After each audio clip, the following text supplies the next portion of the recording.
پوچھے گا؟ کس سے پوچھے گا علی کون ہے؟ میں سید زیادہ تجھے بتاتا ہوں، القرآن مال علی والی مال قرآن۔ اے قرآن کے قاری، تیری تلاوت بہت اچھی، تیری تجوید بہت اچھی، تیرا انداز تلاوت بہت اچھا، لیکن میں تجھ سے پوچھتا ہوں، اگر علی تیرے دل میں نہیں ہے، یہ حلق میں آ کے اندر سے نوٹ کر کے چیک کر کے دیکھتا ہے،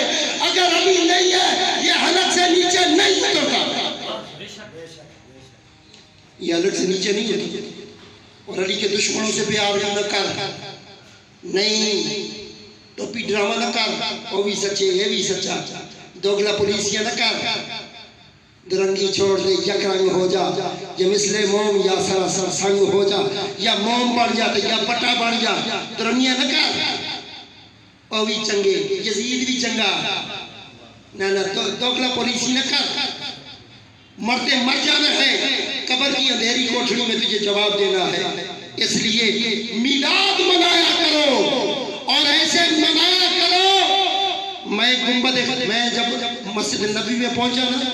تو مجھے دل کی حسرت تھی، میں کوئی ایسا واسطہ چاہوں کہ جو حضور قبول کر لے، تو میں سب سے پہلے سیدہ زہرا کی چوکھٹ ڈھونڈنے نکلا جنت البقیع میں، گھومتا گھماتا دیکھ رہا ہوں ساری قبریں ایک جیسی ہیں، سیدہ زہرا کی قبر اجڑی پڑی ہے۔ اے سعودی والے یہودیوں، اے سعودی عرب کے یہودیوں، اماں زہرا کی قبر کا تم نے کیا کیا؟ بدبختو جن کے سامنے حضور کھڑے ہوتے ہوتے، بولنے والے میلاد پہ بڑا رو رو کے بولتے ہیں، یہ نالین چومتے ہیں اور مسواکے کرنے والوں اور ٹخنوں کے اوپر شلوار اٹھانے والوں اور مسواکے ملنے والوں، میں تم سے پوچھتا ہوں سیدہ زہرا کی قبر کا کیا کیا ہے؟ اماں زہرا کی قبر کے ساتھ تم نے کیا کیا؟ آج جا کے جنت البقیع میں کھڑے ہو کے پوچھنا، این المرکب سیدہ زہرا، کہاں ہے مرکب زہرا؟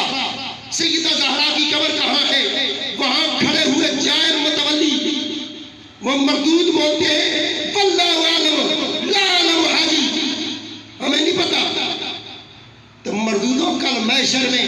واسطہ تو سیدہ زہرا کا پڑے گا، 70,000 حوروں کے جھرمت میں سیدہ زہرا آئیں گی، نبیوں کے سر نیچے ہو جائیں گے، اور سن ایک پیغام لے لو، دنیا کے سارے مفتی عالم قاری حافظ اکٹھے کر لو، بڑے بڑے معلم اکٹھے کرو، شیخ الحدیث اکٹھے کرو، اللہ کے ولی اکٹھے کرو، غوث قطب ابدال اکٹھے کرو، تابعی تبع تابعی اکٹھے کرو، ایک صحابی کی عبادت کے برابر نہیں ہو سکتے، ایک صحابی کی صحابیت کی عبادت کے برابر نہیں ہو سکتے۔ پھر میں تم سے یہ بے باک سوال پوچھتا ہوں، مجھے یہ بتاؤ، ساری دنیا کے صحابی، 1.25 صحابی اپنی عبادتیں اکٹھی کر کے لے آئے، ایک نبی کی عبادت کے برابر نہیں ہو سکتے۔ یہ بات سچ ہے، یہ ڈنکے کی چوٹ میں سچ ہے، لیکن میں تم سے کہوں گا، نوح کی عبادت